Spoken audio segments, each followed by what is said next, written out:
lanjutkan kembali ya kawan.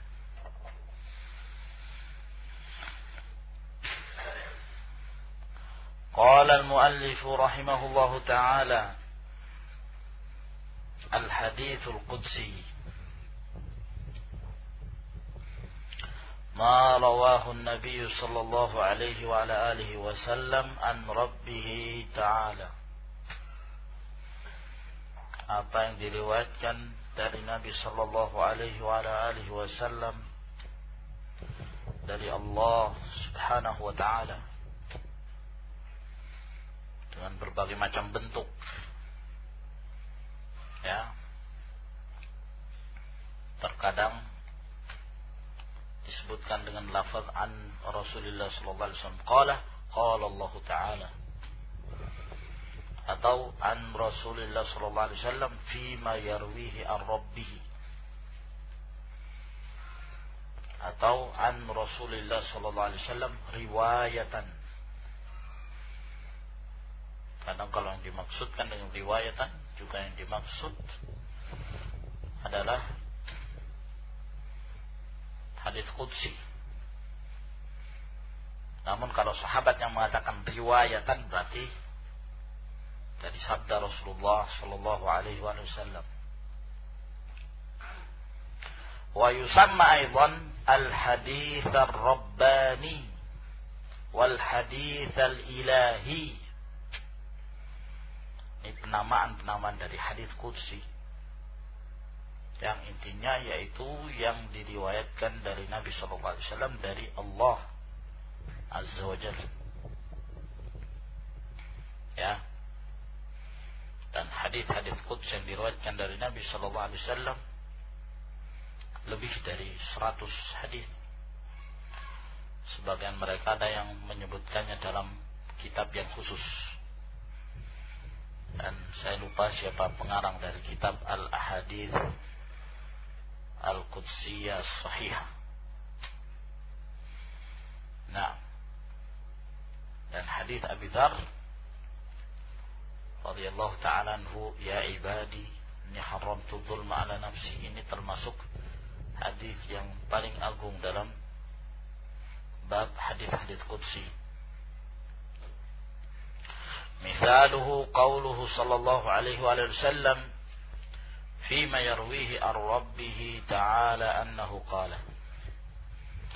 Permisalannya adalah sabda Rasulullah sallallahu alaihi wasallam terhadap apa yang diriwayatkannya dari Allah subhanahu wa ta'ala, annahu qala,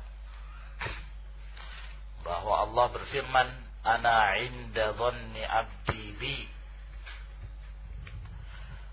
Nah, aku 'inda dhanni 'abdi bi, menurut persangkaan hambaku terhadapku. Wa ana ma'ahu hina yadhkuruni, dan aku senantiasa bersamanya ketika dia senantiasa mengingatku. Telah kita jelaskan ya ikhwan makna al-ma'iyyah, bahwa kebersamaan Allah dengan makhluknya tidaklah menunjukkan pencampur bauran, ya, ikhtilaf bil khalq, sama sekali tidak. Tapi al-ma'iyyah kullun bihasbih, dan ma'iyyah yang dinisbahkan pada Allah subhanahu wa ta'ala adalah yang layak dengan kemuliaan dan keagungan Allah. Dan Allah subhanahu wa ta'ala alal arsy istawa. Wa idh dzakarani fi mala'in dzakartuhu fi mala'in khairin minhum, apabila dia mengingatku di mala', di sekumpulan orang, maka aku akan menyebutnya di kelompok yang lebih baik dari mereka. Allah subhanahu wa ta'ala akan menyebut mereka di hadapan kelompok yang lebih baik dari kalangan para malaikat. Ini hadis qudsi yang diriwayatkan oleh Imam Al-Bukhari dan Muslim dalam sahihnya. Maka di dalam hadis ini Allah Subhanahu wa taala berfirman, dan firman Allah Subhanahu wa taala diriwayatkan dari Rasulullah sallallahu alaihi wasallam, menetapkan sifatul ma'iyyah lillah, dan kebersamaan Allah Subhanahu wa taala terbagi menjadi dua, ma'iyyah secara umum dan ma'iyyah secara khusus, sebagaimana yang telah kita jelaskan pada pelajaran-pelajaran yang lalu dalam Al-Qawaidul Muflah. Dan di dalam hadis ini juga ditetapkannya sifatun nafs. Allah Subhanahu wa taala memiliki nafs. Dzakartuhu fi nafsi. Aku menyebut dia pada diriku. Nah, demikian pula sifat az-zikr. Allah yadhkur. Nah, dan disebutkan di dalam hadis ini keutamaan seseorang berzikir, ya, di hadapan sekelompok orang. Masing-masing memiliki keutamaan berzikir dikala sir dan berzikir dikala alaniyah, dalam keadaan sendiri maupun ramai. Ya, berzikir fi malain banyak. Menuntut ilmu seperti ini termasuk zikir fi mala. Nah, untuk kita berdoa atau masing-masing berzikir atau ceramah mengingat Allah Subhanahu wa taala, mengagungkan Allah, itu namanya zikir fi mala. Muhadarat, khutbah, ta'lim termasuk dalam zikir fi mala. Ya. Nah, dan batil orang yang menafsirkan bahwa yang dimaksud dengan zikir fi mala adalah az-zikrul jama'i, zikir secara berjamaah. Orang yang tidak mengerti perkataan para ulama salaf yang menafsirkan demikian, zikir secara berjamaah, ramai-ramai mengucapkan la ilaha illallah, subhanallah, dan seterusnya, seperti yang diamalkan oleh kaum sufiyah, tarekat sufiyah dan ahlul bid'ah. Nah, ya, kalau demikian, apakah juga mereka memahami dari firman Allah ini, zakartuhu fi mala'in khairin minhum, berarti Allah juga zikir jamaah sama malaikat? Apa seperti itu? Kalau dia memahami wa in zakarani fi mala'in, difahami zikir jama'i, ya, seperti yang ditulis salah seorang mereka di majalah Khalafi, berarti bisa difahami kalau begitu Allah juga zikir secara berjamaah dengan para malaikat, ramai-ramai berzikir. Hada minal jahl, ya, wa minal butlan, kebatilan dari apa yang mereka ucapkan. Ya, ini contoh, dan di sana masih banyak lagi contoh-contoh dari hadis qudsi. Wa martabatul haditsil qudsi bainal Qur'ani wal haditsin nabawi. Kedudukan hadis qudsi antara Al-Qur'an dan hadis Nabi. Sebab hadis qudsi dia adalah hadis yang dinisbahkan kepada Rasulullah sallallahu alaihi wasallam. Sedangkan Al-Qur'an Karim dinisbahkan kepada Allah. Fal Qur'anul Karim yunsabu ila Allah Ta'ala lafzan wa ma'nan. Maka Al-Qur'anul Karim itu dinisbahkan kepada Allah Subhanahu wa taala secara lafaz dan secara makna. Secara lafaznya itu dari Allah. Alif lam mim dzalikal kitabu la raiba fihi hudal lil muttaqin. Ini dari Allah Subhanahu wa taala. Lafaznya. Ya. Termasuk pula di antaranya adalah ayat-ayat yang telah dihapuskan lafaznya. Seperti ayat yang pernah diturunkan Allah Subhanahu wa taala. Dalam riwayat Imam Muslim hadis Abdullah bin Abbas bahwa Allah pernah menurunkan firman-Nya asy-syaikhu wasy-syaikhatu idza zanaya farjumuhum al-battah nakalan min Allah wallahu alimun hakim. Ayat ini pernah dibaca oleh para sahabat dan pernah Allah Subhanahu wa taala menurunkannya kepada Rasulullah sallallahu alaihi wasallam. Namun setelah itu diangkat lagi lafaznya. Adapun hukumnya tetap berlaku, hukum rajam. Ya, bagi orang yang berzina dan dia muhsan atau muhsanah. Nah, dan telah diamalkan oleh Rasulullah alaihi wasallam. Telah diamalkan oleh al-khulafa'ur rasyidun. Kata Umar bin Khattab radhiyallahu ta'ala anhu, sungguh aku khawatir pada akhir zaman nanti ada orang mengatakan ma najidur rajma fi kitabillah. Kita tidak mendapatkan hukum rajam dalam kitab Allah. Ala wa innar rajma haqqun. Ya, ketahuilah sungguhnya hukum rajam itu adalah hak. Nah, sedangkan hadis qudsi ya, dalam hal ini hadis nabawi wal haditsun nabawi yunsabu ila Nabi sallallahu alaihi wasallam lafdhan wa ma'nan. Hadis Nabi yakni dari ucapan Rasulullah sallallahu alaihi wasallam ya, itu disandarkan kepada Nabi sallallahu alaihi wasallam secara lafaz dan secara makna. Secara lafaz dan secara makna. Nah,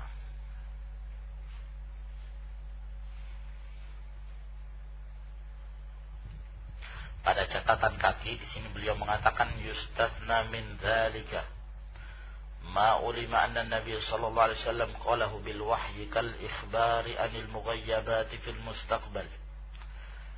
Dikecualikan dalam hal ini apa yang diketahui bahwa Nabi sallallahu alaihi wasallam mengucapkannya berdasarkan wahyu seperti pengkhabaran dari perkara-perkara yang gaib di masa-masa yang akan datang. Padahal belum terjadi. Demikian pula seperti yang terdapat dalam hadis Ya'la bin Umayyah yang bertanya kepada Nabi sallallahu alaihi wasallam tentang orang yang melakukan ihram untuk umrah sementara dia berlumuran wangi-wangian. Maka diamlah Nabi sallallahu alaihi wasallam sampai datang padanya wahyu. Seperti ini kata beliau dinisbahkan kepada Nabi sallallahu alaihi wasallam secara lafaz, tidak secara makna. Pada hakikatnya apa yang diucapkan oleh Rasulullah sallallahu alaihi wasallam seluruhnya wahyu yang hubungannya dengan syariat. Karena Allah Azza wa Jalla telah menyatakan ma yantiqu anil hawa in huwa illa wahyu yuha. Ya. Rasulullah sallallahu alaihi wasallam tidak mengucapkan suatu dari hawa. Tapi itu adalah wahyu. Apa saja yang diucapkan oleh Nabi alaihi wasallam mimma yata'allaqu bisyar'i wat tashri' wal ahkam termasuk dari wahyu. Ya. Nah. Wal haditsul qudsi, adapun hadits qudsi yunsabu ila Allah taala ma'nan la lafzan. Sedangkan hadits qudsi dinisbahkan kepada Allah Subhanahu wa taala secara makna, tidak secara lafaz. Adapun secara lafaz apakah itu persis demikian, tidak dinisbahkan kepada Allah Subhanahu wa taala. Sebab Allah Subhanahu wa taala ketika Allah Azza wa Jalla berfirman dengan firman-Nya, dengan lafaznya, itu akan diketahui, ya, memiliki ketinggian bahasa yang makhluk tidak mampu untuk membahasakan seperti bahasa yang disebutkan oleh Allah Subhanahu wa taala. Makanya Allah Subhanahu wa taala menantang orang-orang Arab. Ya. Kalau memang itu adalah ucapannya Nabi alaihi salatu wassalam semata, bukan dari Allah, fa'tu bi suratin min mithlihi. Datangkan satu surah yang semisalnya.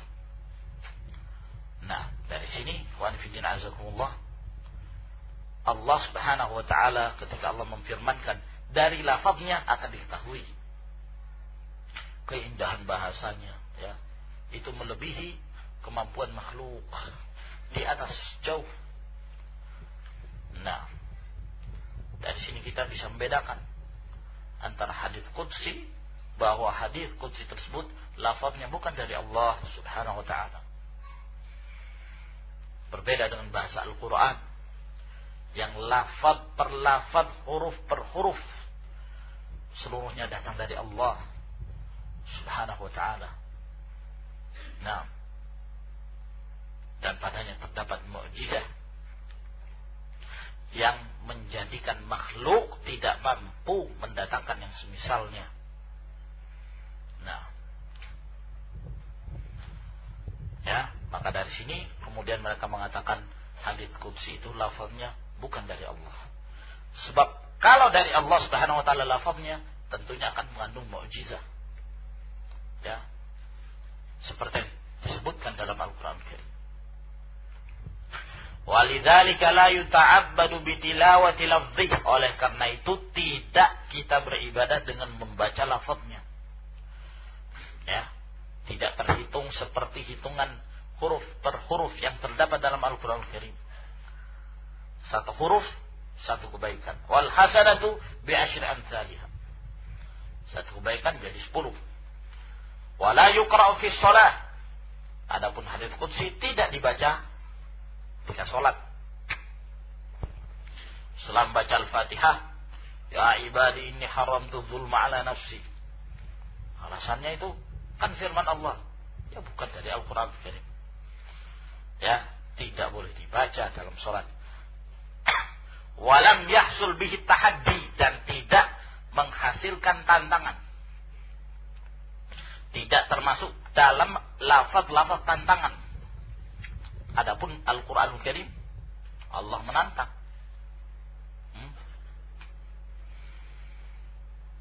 Fa in kuntum fi raibin mimma anzalna ala abdina fa'tu bi suratin min mithlihi. Wad'u syuhada'akum min dunillah in kuntum shadiqin. Kaum Arab ditantang oleh Allah Subhanahu wa taala. Sampai sekarang sudah berlalu selama 14 abad lebih. Belum ada satupun yang sanggup mendatangkan satu surah seperti yang disebutkan oleh Allah Subhanahu wa taala di dalam Al-Qur'an Al-Karim. Ya. Nah, kalau mereka berusaha untuk membuatnya, niscaya akan diketahui kelemahannya. Ya, dari sisi ilmu nahwunya, dari sisi balaghahnya jelek sekali. Musailamah al-Kadzdzab, al-Kafir, ya, yang juga berdusta dan mengaku telah diturunkan kepadanya surah, diturunkan kepada Rasulullah sallallahu alaihi wasallam wal asri, ya. Dia juga mengaku telah diturunkan kepadanya surah Al-Wabr, suratul Wabri. Nah, Al-Wabr, wa ma adraka mal wabr. Wah, jelek betul. Jelek sekali kedengarannya. Nah, mau disamakan dengan Al-Asri. Innal insana lafi khusrin illa alladhina amanu wa 'amilus solihati wa tawassaw bil haqq wa tawassaw bis sabr. Indah sekali. Tapi kalau hadits qudsi tidak ada tantangan. Ya. Walam yunqal bitawatur. Hadits qudsi tidak dinukilkan secara mutawatir. Kama nukil Al-Quran. Tidak seperti dinukil dinukilkannya Al-Quranul Karim. Al-Quranul Karim huruf per huruf diriwayatkan secara mutawatir sampai kepada Rasulullah sallallahu alaihi wasallam. Bal minhu ma huwa sahihun wa dha'ifun wa mawdhu'. Hadis qudsi ada yang sahih, ada yang dhaif, dan ada pula yang mawdhu', palsu. Sedangkan Al-Quran Karim semuanya mutawatir. Nah, diriwayatkan dengan riwayat-riwayat yang tidak mungkin seorang itu menolaknya. Nah,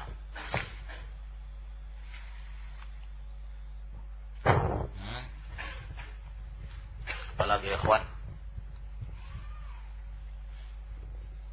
Al-Quran Karim terpelihara dari berbagai perubahan-perubahan. Inna nahnu nazzalna dzikra wa inna lahu lahafizun. Adapun hadits qudsi terjadi. Makanya ada yang dhaif, ada pula yang palsu.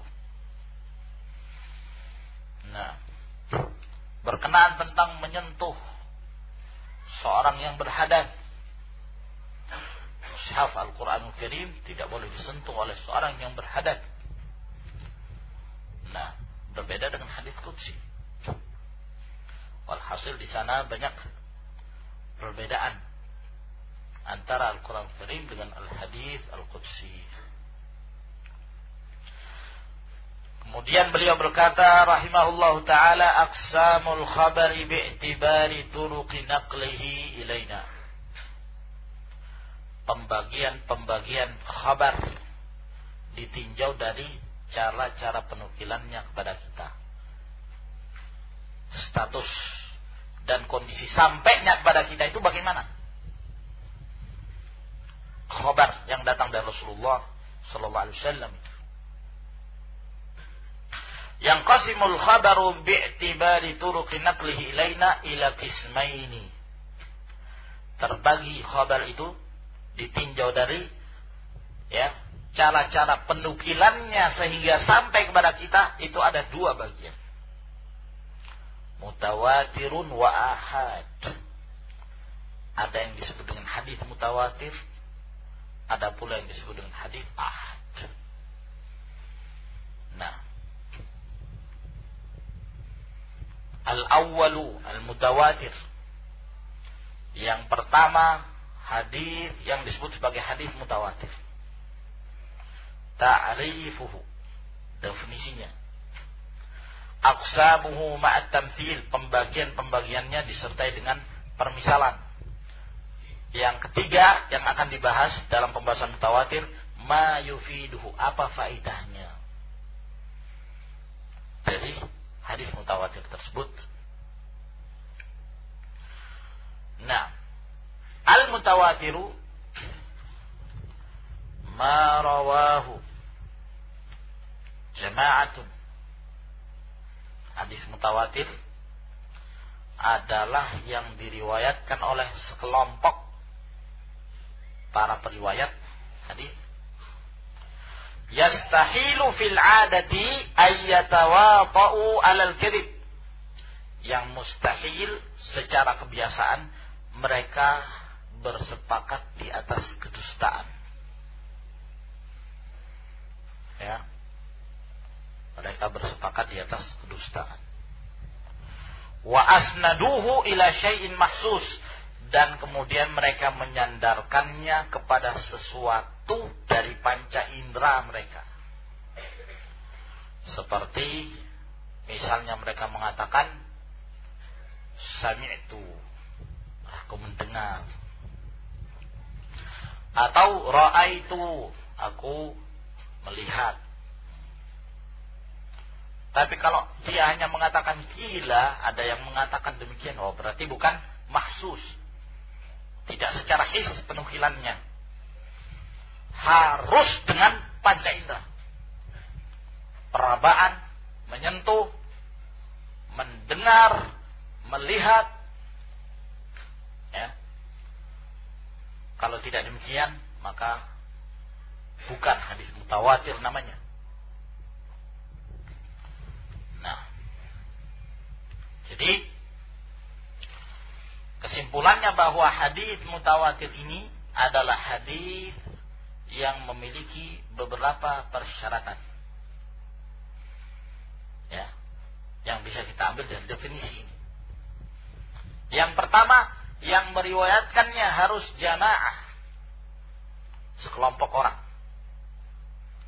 Berapa jumlah kelompoknya? Terjadi perselisihan yang sengit di kalangan mereka. Ada yang mengatakan 4 sudah cukup untuk dikatakan mutawatir. Ada lagi yang mengatakan 10 sudah cukup. Ada lagi yang mengatakan 70. Ada yang mengatakan 12. Ada yang mengatakan 314. Masing-masing mendatangkan pendapatnya, bahwa itu merupakan batasan-batasan untuk dikatakan hadis itu hadis mutawatir. Kurang dari jumlah itu bukan hadis mutawatir. Nah, masing-masing mendatangkan hujjah. Ada yang mengatakan jumlah batasan minimalnya 4. Alasannya persaksian diterimanya seorang yang akan bersaksi terhadap orang yang berzina kan 4. Arba'atu syuhada, 4 saksi. Yang lain mengatakan tidak 10. Ya. Alasan mereka apa? Karena 10 aqallu jumu'il al-kathrah. Nah,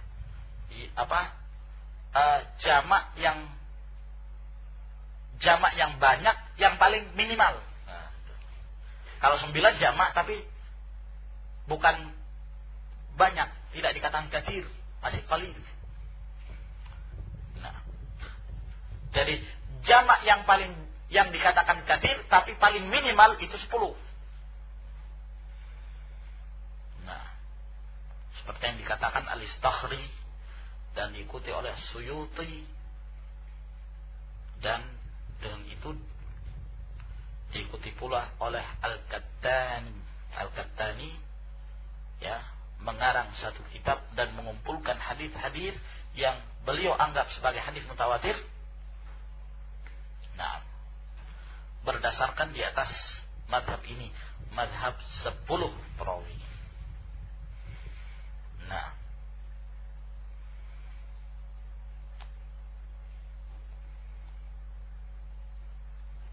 Nazmul Mutanathir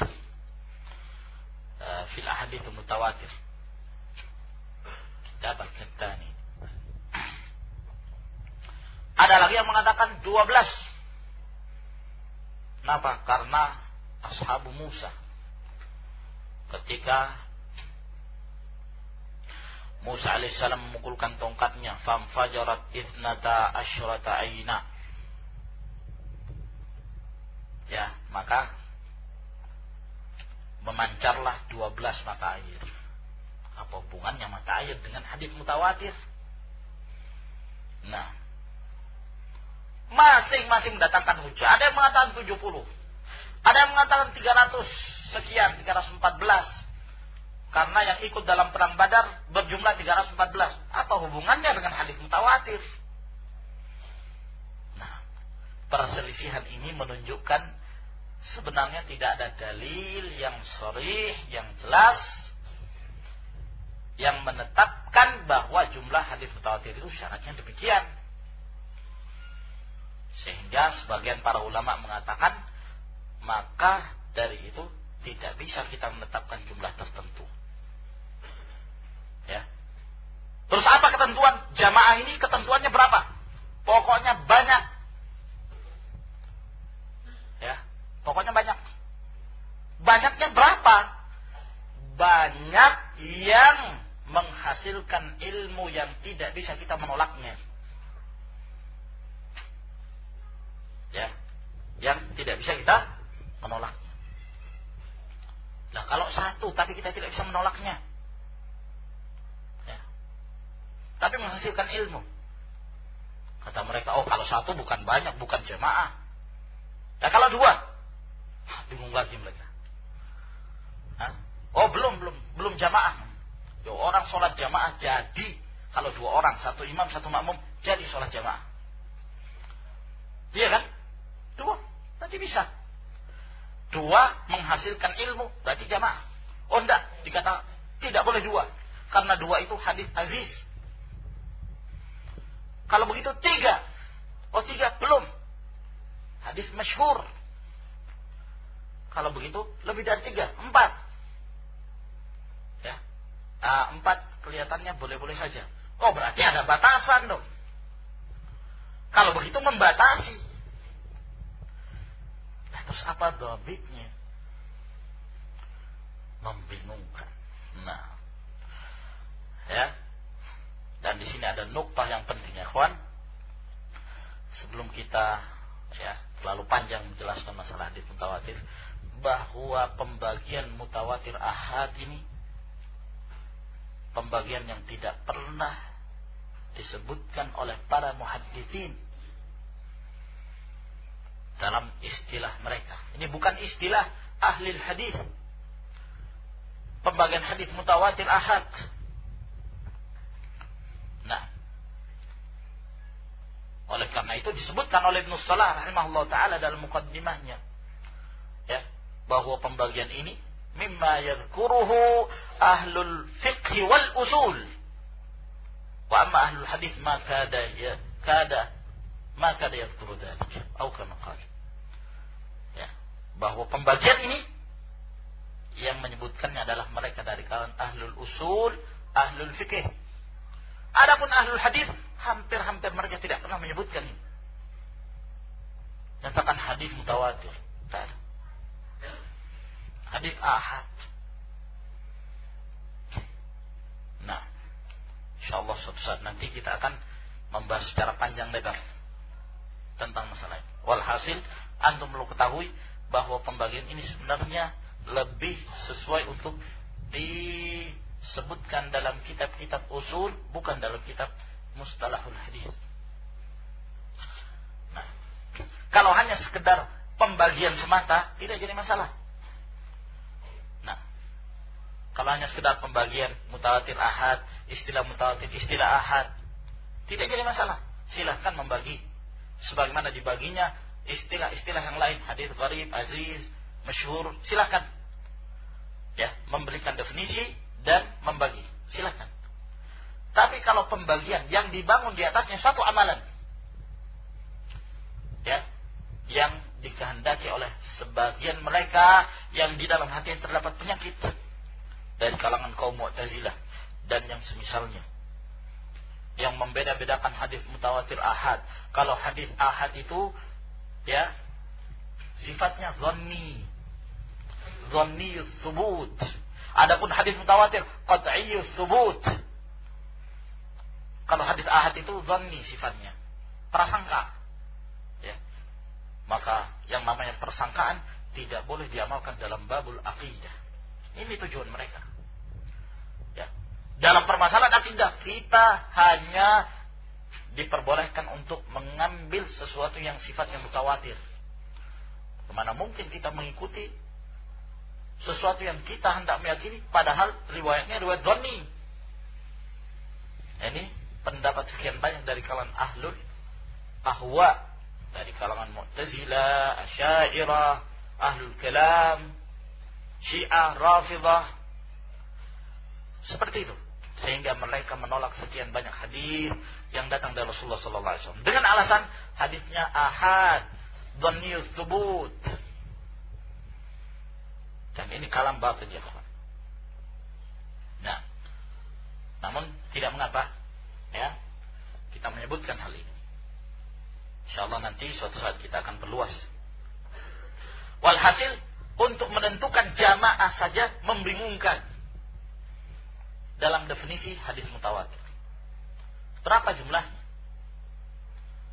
Kita tidak ingin menetapkan jumlah. Lalu apa kriterianya untuk dikatakan ini mutawatir dan ahad?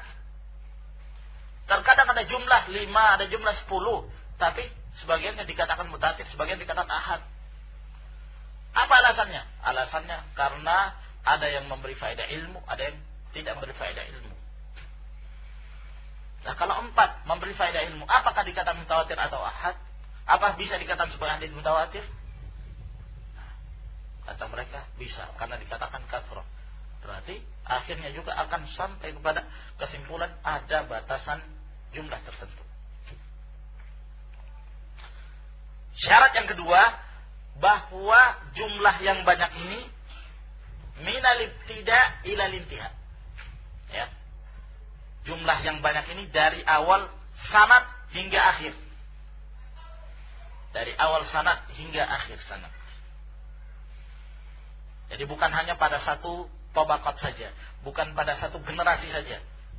Di kalangan tabi'in saja yang banyak, tidak.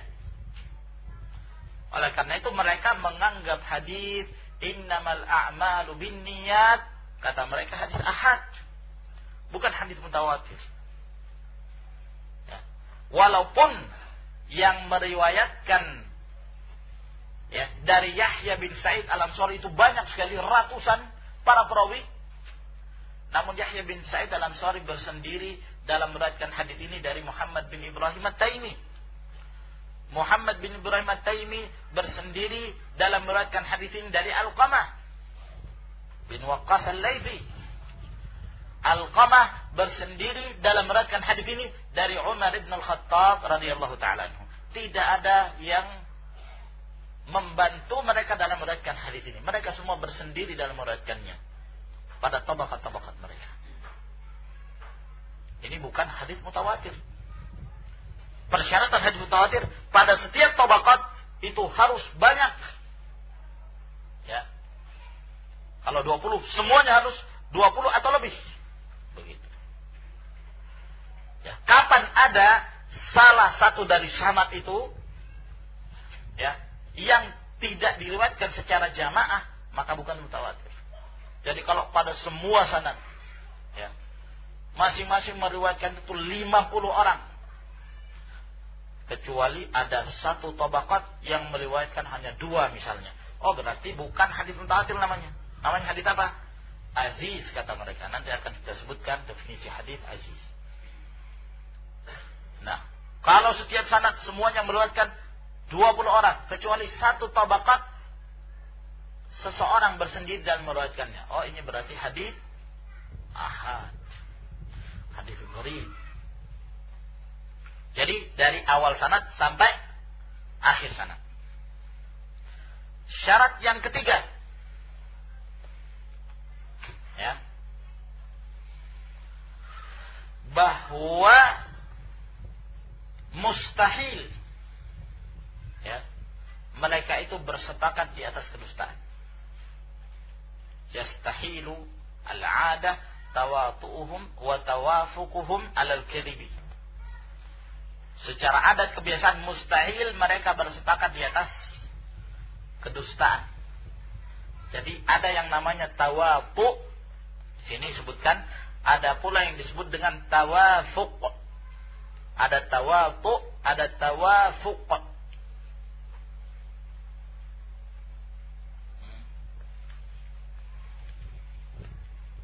Nah, kalau tawatu ya seperti yang disebutkan di sini, ayyatawatu. Tawatu itu kesepakatan yang disengaja. Kesepakatan yang disengaja. Misalnya musyawarah ya. Ya, atau mereka berkumpul di satu daerah. Kumpul lalu kemudian menyepakati bagaimana kalau kita membuat hadis ini. Ya. Tawafuk dan tawafuk. Kalau tawafuk al-ittifaqu ala syai'i amdan, bersepakat di atas sesuatu dengan kesengajaan. Ya, konferensi. Gimana sepakat? Kalian kita sebarkan hadis ini, kita nisbahkan pada Rasulullah. Sepakat? Sepakat. Nah, ini namanya tawatu. Nah. Ya, ikhwan.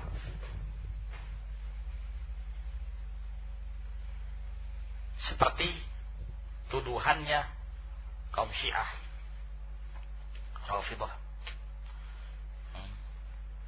Mereka sebarkan ya, kedustaan yang berasal dari penukilannya Ibnu Abil Hadid dalam Syarah Nahjul Balaghah, ya, yang menyebutkan bahwa di zaman khilafah Muawiyah bin Abi Sufyan,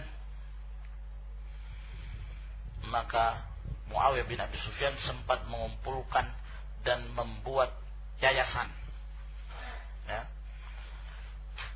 yang yayasan ini, ya, merupakan yayasan yang dibentuk oleh Muawiyah bin Abi Sufyan. YPH YPHP, Yayasan Pembuatan Hadis Palsu. Buatan Muawiyah, bentukan Muawiyah. Dan beranggotakan sebagian dari para sahabat dan tabi'in. Di antaranya Abu Hurairah, Al-Mughirah bin Syu'bah. Di antara tabi'in Az-Zuhri. Bayangkan, ya,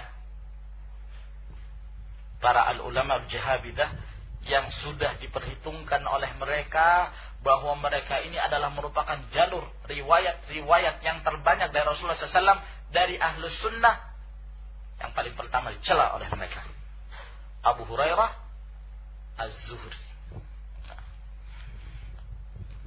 Lalu mereka berkumpul dan sepakat dan meriwayatkan beberapa hadis, sekian banyak hadis palsu, lalu disebarkan dan memuji-muji Banu Umayyah. Tayyib, hatu burhanakum in kuntum shadiqin. Mana hadis-hadis itu? Tunjukkan hadis Abu Hurairah yang mencaci maki Ahlul Bait. Tunjukkan hadis-hadis yang disahihkan oleh para ulama ahli sunnah bahwa Abu Hurairah radhiyallahu ta'ala anhu memalsukan hadis dan menjelek-jelekkan Rasulullah sallallahu alaihi wasallam, ataukah menjelek-jelekkan, ya, Ahlul Bait.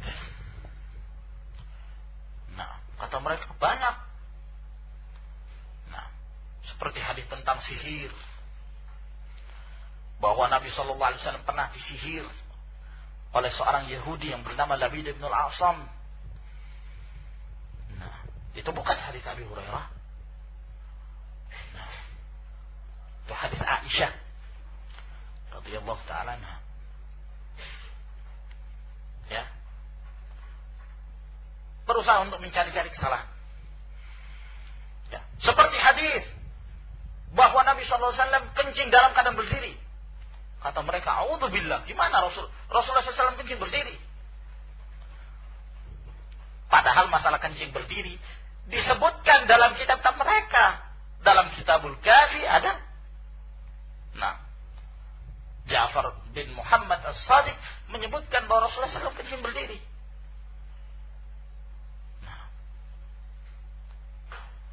Ya, dipaksakan. Az-Zuhri dianggap sebagai pembenci Ahlul Bait. Subhanallah. Buka kitab-kitab para ulama, buka biografi a'immatu Ahlul Bait, para imam-imam dari kalangan keluarga Nabi sallallahu alaihi wasallam.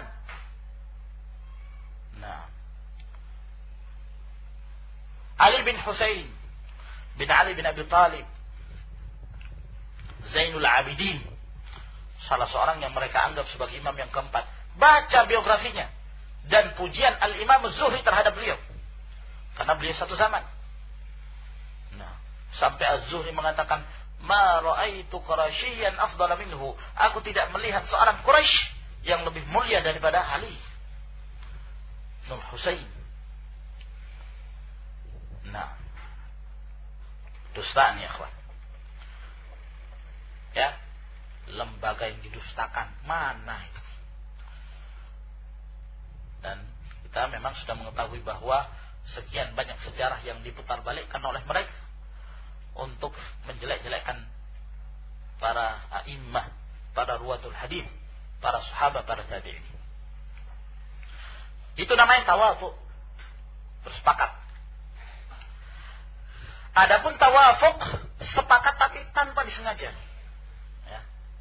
Tawafuq sepakat tapi tanpa disengaja. Contohnya misalnya, ya.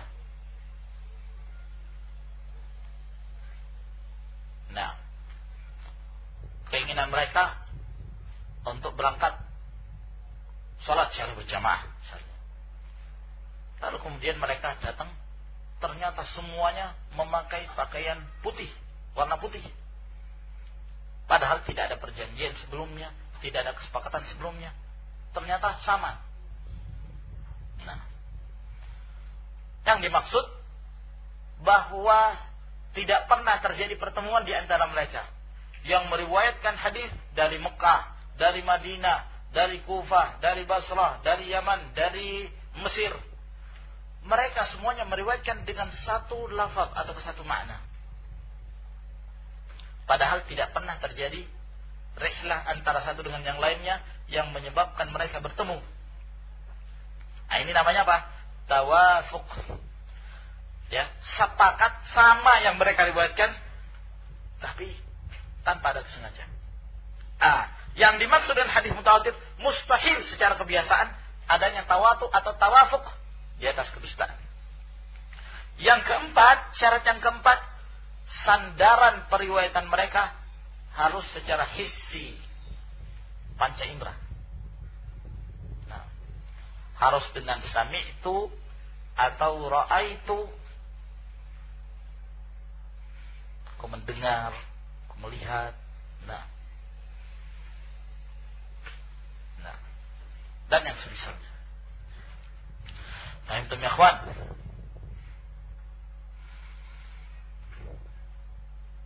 Ya. Berarti kalau hanya sekedar menyatakan demikian. Ya. An fulanin qala Rasulullah. Nah, tidak termasuk. Harus dia mengatakan an fulanin qala ra'aitu Rasulullah atau sami'tu Rasulullah. Harus dengan itu. Tapi kalau hanya mengatakan an fulanin qala Rasulullah, berarti sandarannya bukan his. Nah, ikhwan, ini 4 syarat. Sebagian menggabungkan syarat yang kelima, yaitu ifadatul ilm, memberikan faedah ilmu, yakin, tidak ada keraguan sama sekali.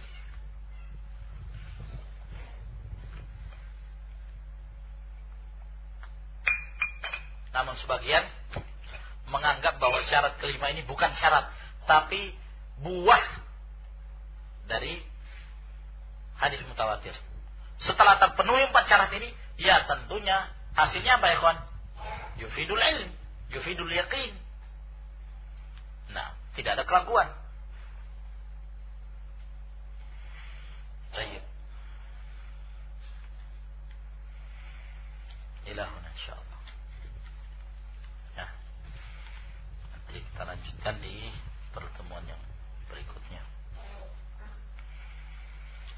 Antum hafal syarat-syarat hadis tawatir. Tafadhalu hafizakum.